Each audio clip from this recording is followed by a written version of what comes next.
Hello friends, हमने 6 questions discuss कर लिए थे पीटी विजन के सीरीज़ की। अब उसके आगे हम कंटिन्यू करेंगे। ओके, देखिए 7वां क्वेश्चन, भारत में जलोढ़ मृदा के संदर्भ में निम्नलिखित कथनों पर विचार कीजिए। पहला स्टेटमेंट है, हमें एलुवियल सॉयल के बारे में बताना है। एलुवियल सॉयल के बारे में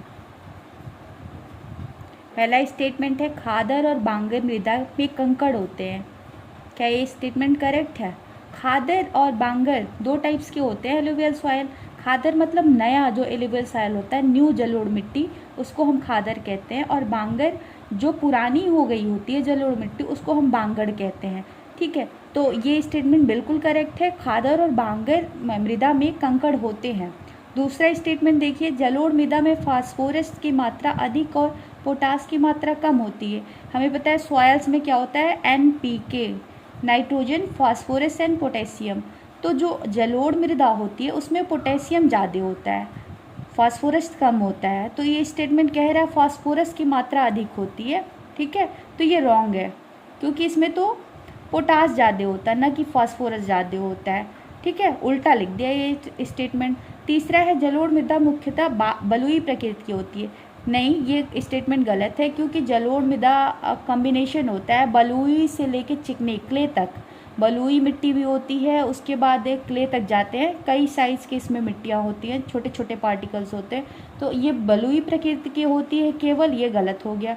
मुख्यतः बलुई प्रकृति की नहीं होती है, इसमें सारे साइज़ के वो होते हैं, कण होते हैं। तो स्टेटमेंट 2 गलत हो गया, 2 और 3 गलत हो गया। इसमें क्या पूछा, सही नहीं है।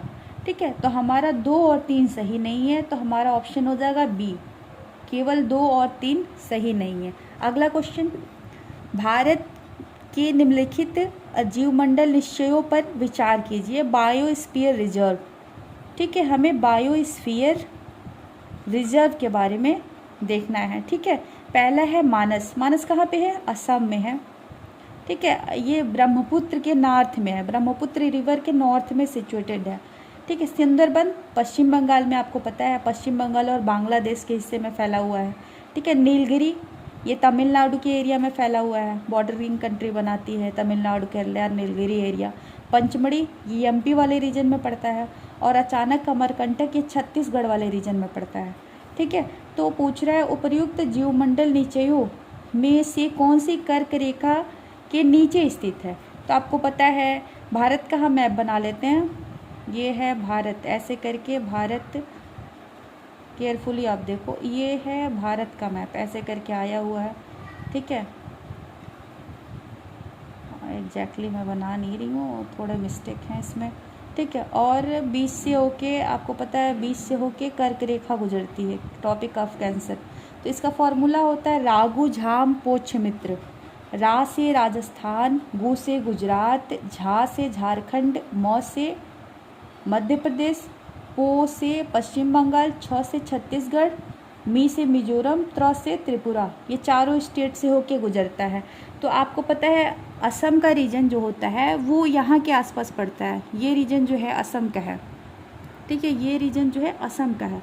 तो यहाँ पे जब असम के ब्रह्मपुत्र रिवर के नॉर्थ में मानस पड़ता है, तो ये तो कर्क रेखा के नॉर्थ में हो गया, तो ये ऑप्शन गलत हो गया। तो पहला ऑप्शन जिसमें है उसको गलत कर देते हैं। ठीक है, पहला इसमें भी है। अब बच गया हमारे पास C और D ऑप्शन, C और D ऑप्शन। अब आपको सुंदरबन, सुंदरबन आपको पता है वेस्ट बंगाल में पड़ता है, नीचे के एरिया में यहाँ, तो ये कर्क रेखा के नीचे ही पड़ेगा, सिचुएटेड रहेगा। इसके बाद हम ये देखते थे, ये करेक्ट है। नीलगिरी, नीलगिरी तो आपको पता है कि ये तमिलनाडु केरला में, तो ये सिंपल सी बात है, ये कि ये कर्क रेखा के नीचे ही पड़ेगा। तो ये ऑप्शन भी सही हो गया। तो 2 और 3 किस में सही है? D ऑप्शन में। ठीक है, तो D ऑप्शन इसमें 2, 3, 4, 5, 4, 5 भी देख लेते हैं। पंचमढ़ी जो है MP में है, नीचे के क्षेत्र में पड़ता है, तो पंचमढ़ी भी आप कर्क रेखा के नीचे ही पड़ता है। अचानक मार अमरकंटक ये छत्तीसगढ़ के नीचे पड़ता है, तो ये भी क्या होता है, ये कर्क रेखा के नीचे ही पड़ता है। तो ये ऑप्शन हमारा D सही हो गया। केवल 1 को छोड़ के बाकी जो है 2, 3, 4, 5 ये सभी कर्क रेखा के नीचे पड़ते हैं। एक बार हम इसका मैप देख लेते हैं। ठीक है, मैप देखते हैं। ये देखिए इसका मैप, देखिए यहाँ पे है पंचमढ़ी, कर्क रेखा के नीचे आ रहा है ये। ठीक है। इसके बाद अचानक मार अमरकंटक, ये भी कर्क रेखा के नीचे है। सिमलीपाल, ये भी कर्क रेखा के नीचे है। सुंदरवन देखिए, ये भी कर्क रेखा के नीचे है। यहाँ पे है नोकरेक और मानस, ये कर्क रेखा के नॉर्थ में है। ठीक है, तो ये सारी चीज़ों से हम ये नीलगिरी देखिए एकदम साइड में साउथ में है। अगस्त्य मलाई भी एकदम नीचे है। गल्फ ऑफ मन्नार भी एकदम नीचे, तो ये सब कर्क रेखा के साउथ में है। तो अभी हम एलिमिनेशन मेथड से देखा कैसे कि आंसर निकाले जाते हैं। नेक्स्ट क्वेश्चन है 9वां। इसमें दिया गया है भारत विवर्तनिक रूप से सक्रिय भारतीय प्लेट के कारण विभिन्न प्रकार की आपदाओं विशेषकर भूकंपों के प्रति वल्नरेबल है। भूकंप के खतरों की बेहतर तैयारी और कुशल प्रबंधन के लिए भारतीय भौगोलिक क्षेत्र को विभिन्न भूकंपीय क्षेत्रों में वर्गीकृत किया गया है। हाँ, तो भारत का जो क्षेत्र है वो 4 क्षेत्रों में बांटा गया है, जोन 2 से लेके जोन 5 तक, जो कि मतलब अर्थक्वेक के एरिया को हम 4 कैटेगरी में इंडिया में डिस्ट्रीब्यूट करते हैं, जोन 2 से लेके जोन 5 तक। जोन 2 में जो क्षेत्र आते हैं वो मतलब काफ़ी कम वल्नरेबल होते हैं अर्थक्वेक के प्रति, और बाकी जो होते हैं जोन 5 जो होता है सबसे ज़्यादा डेंजर होता है कि यहाँ पे अर्थक्वेक आने का सबसे ज़्यादा मतलब एरिया ये होता है जोन 5 में। तो जोन 5 में कौन कौन से एरिया आते हैं, तो आपके जम्मू कश्मीर के कुछ क्षेत्र हो गए, हिमाचल हो गया, उत्तराखंड हो गया, और नॉर्थ ईस्ट के सारे रीजन ये जोन 5 में आते हैं। तो यहाँ पे देखिए गुवाहाटी नॉर्थ ईस्ट का क्षेत्र है, तो जोन 5 में ही आएगा। और दिल्ली जो है ये जोन 4 में आता है। ठीक है, और गोवा जो है, गोवा ये साउथ के जो रीजन होते हैं, जैसे गोवा है, केरला है, कर्नाटका है, ये सारे रीजन जोन 3 में आते हैं। यहाँ पे सारे ऑप्शन सही हैं, 1 2 3। इसमें क्या पूछा है, सही उत्तर पूछा है, तो ऑप्शन डी हमारा आंसर हो जाएगा।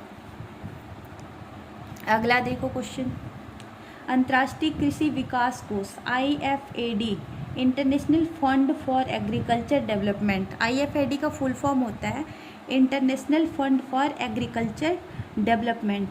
ठीक है, निम्नलिखित कथनों पर विचार कीजिए। क्या करना है भाई, पहला स्टेटमेंट देखिए, यह संयुक्त राष्ट्र की एक विशेषीकृत एजेंसी है। हाँ, ये स्टेटमेंट करेक्ट है। IFAD जो है ये UN की स्पेशलाइज्ड एजेंसी है, international fund for agriculture development. इसको बोलते हैं international fund for agricultural development, IFAD। Okay, तो ये एक UN की स्पेशलाइज्ड एजेंसी है, तो ये स्टेटमेंट करेक्ट हो गया। दूसरा कह रहा है यह एक बहुपक्षीय विकास संस्थान है जो ग्रामीण अर्थव्यवस्थाओं और खाद्य प्रणालियों के रूपांतरण पर केंद्रित है। ये भी ऑप्शन करेक्ट है। यह प्रतिवर्ष ग्रामीण विकास रिपोर्ट जारी करता है, ये ऑप्शन भी करेक्ट है, क्योंकि IFAD जो है हर साल ग्रामीण विकास रिपोर्ट जारी करता है। तो इसमें पूछ क्या रहा है, सही स्टेटमेंट कौन है, तो यहाँ पे 1 2 एंड 3 तीनों सही हैं, तो हमारा ऑप्शन डी करेक्ट हो जाएगा। अगला है भूकंप मापन के संदर्भ में निम्नलिखित कथनों में से कौन सा सही है। यहाँ देखते हैं, पहला स्टेटमेंट है तीव्रता पैमाना यानी कि इंटेंसिटी स्केल भूकंप के दौरान निर्मुक्त होने वाली ऊर्जा को मापता है। ये गलत है। इंटेंसिटी स्केल जो है वो निर्मुक्त होने वाली एनर्जी को नहीं मापता है, ये मापता है ये अपोजिट दिया हुआ, ये मैग्नीट्यूड करता है। मैग्नीट्यूड जो होता है भूकंप के टाइम में, जब हम मैग्नीट्यूड की बात करते हैं तो उसमें भूकंप के टाइम में एनर्जी कितनी जनरेट होती है उसको हम मैग्नीट्यूड से मापते हैं। ठीक है, यहाँ पे दिया है मैग्नीट्यूड स्केल भूकंप के कारण होने वाली दृश्य क्षति से संबंधित है। ये बिल्कुल रॉन्ग है, क्योंकि दृश्य क्षति जो होता है वो इंटेंसिटी की वजह से दिखाई देता है कि पृथ्वी पे कहाँ कहाँ कितनी हानि हुई। ये हम इंटेंसिटी, भूकंप की इंटेंसिटी कितनी थी उससे हम दृश्य क्षति विजिबल कर सकते हैं। रिक्टर पैमाना भूकंप के मैग्नीट्यूड को मापता है, ये करेक्ट है। मैग्नीट्यूड मतलब भूकंप के टाइम में एनर्जी कितनी जनरेट हुई उसी को मापता है रिक्टर पैमाना। और मर्केली पैमाना जो होता है वो मैग्नीट्यूड के अलावा जो इंटेंसिटी है वो मरकेली पैमाने पे मापी जाती है। तो यहाँ पे दोनों एक दूसरे के अपोजिट लिखे हुए हैं, तो इसलिए ये दोनों गलत हो गए हैं, पहला और दूसरा, और तीसरा आपका स्टेटमेंट करेक्ट हो गया। तो क्या पूछा है, सही उत्तर पूछा है, तो केवल 3, सी ऑप्शन इज करेक्ट। ठीक है, अभी हमने 11 क्वेश्चन तक कंप्लीट कर लिया विजन के टेस्ट सीरीज। ऐसे ही हम कंटिन्यू करते रहेंगे। Thank you.